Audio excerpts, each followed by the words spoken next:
Imagine this. You walk into a car dealership. You see the car you've been wanting for years.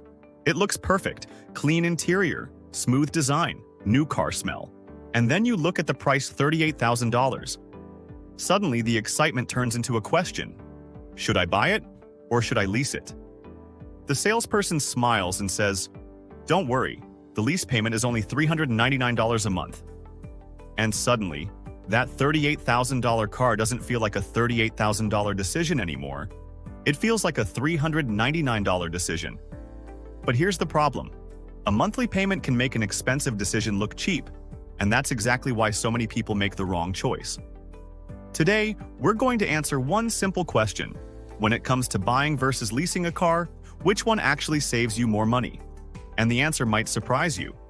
Let's imagine Alex is thinking about buying a $38,000 car. He has two options. Option number 1, buy the car. Option number 2, lease the car. At first glance, leasing looks cheaper, but here's where we need to slow down. Because cheap monthly payments don't necessarily mean cheap transportation. To understand which option wins, we need to look beyond the monthly payment. We need to look at the total cost. Let's start with buying. Suppose our $38,000 car is financed with a 5-year loan. You make monthly payments.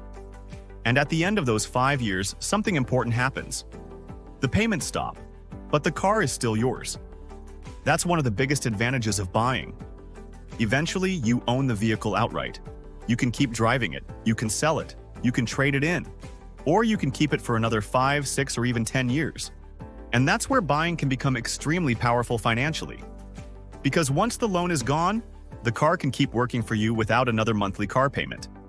Of course, buying doesn't mean the car is free. Far from it. You still have insurance, fuel, maintenance, repairs, taxes, and registration.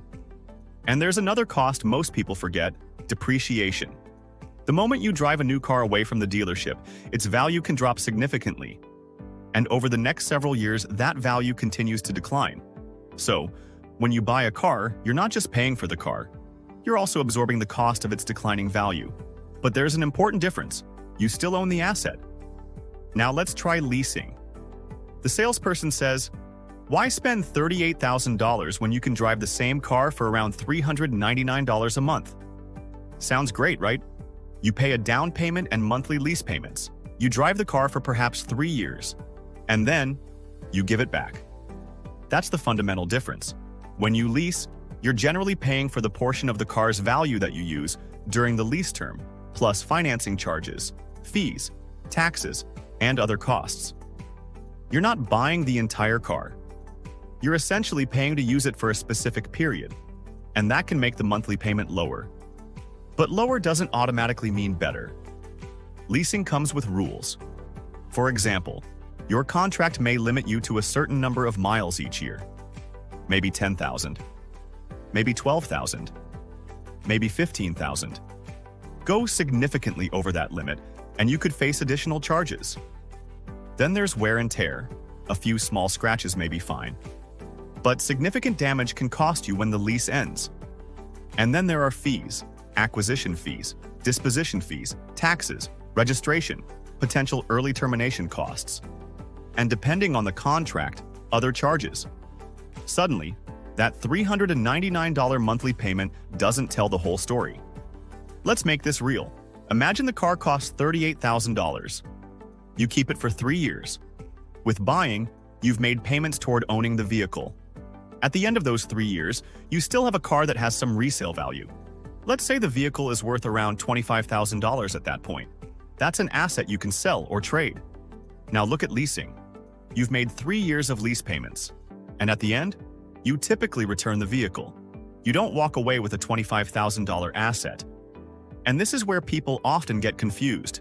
They compare, my lease payment was $399, while my purchase payment was $700. And they conclude, leasing saved me money. But that's not an apples-to-apples comparison. The buyer is building ownership. The lessee is paying for use. But let's be fair. Leasing isn't automatically bad. There are situations where leasing can make sense. Maybe you love driving a newer car every few years. Maybe you don't drive many miles. Maybe you want predictable access to a newer vehicle. Maybe you don't want to worry about selling the car later.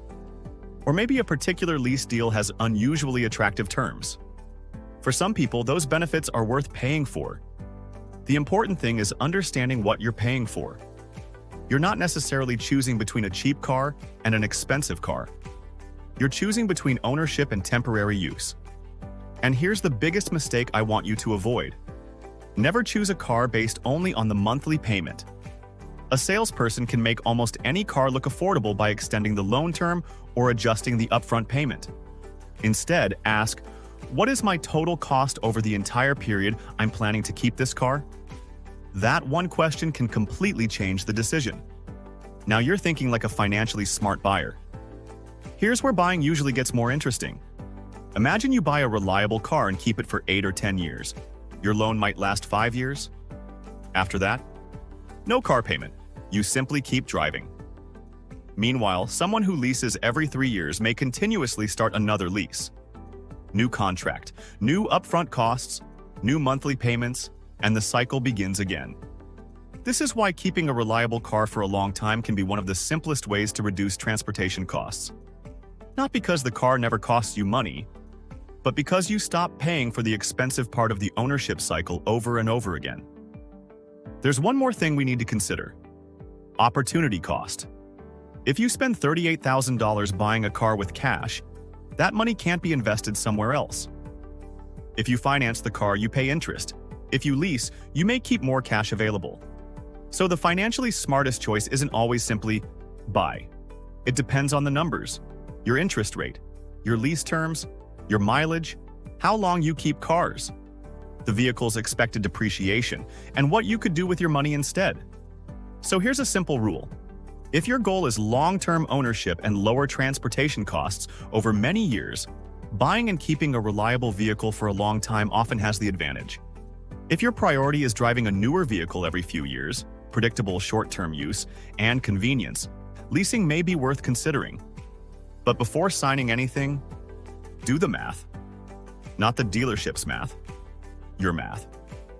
Because here's something nobody tells you when you're standing inside that dealership. The car isn't just a car, it's a financial decision.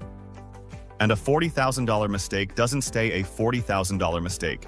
It can affect your savings, your investments, your emergency fund, your ability to buy a home, and your financial freedom. You don't need the cheapest car. You don't need to avoid every luxury. And you definitely don't need to feel guilty about buying something you enjoy. You just need to understand what you're actually paying for. Because sometimes the smartest financial decision isn't driving the newest car. It's driving the car that lets you keep more of your money. So, buying or leasing? There isn't one answer that works for everyone. But if you're focused on building wealth, don't ask, which one has the lower monthly payment? Ask, which option leaves me with the most financial value after all the costs are counted? That question can save you thousands of dollars. And maybe even more importantly, it can change the way you think about money. If you found this useful, subscribe to MrGoodFinance. Because here, we're not just learning how to spend money. We're learning how to make better decisions with it. Learn, invest, grow your wealth. See you in the next one.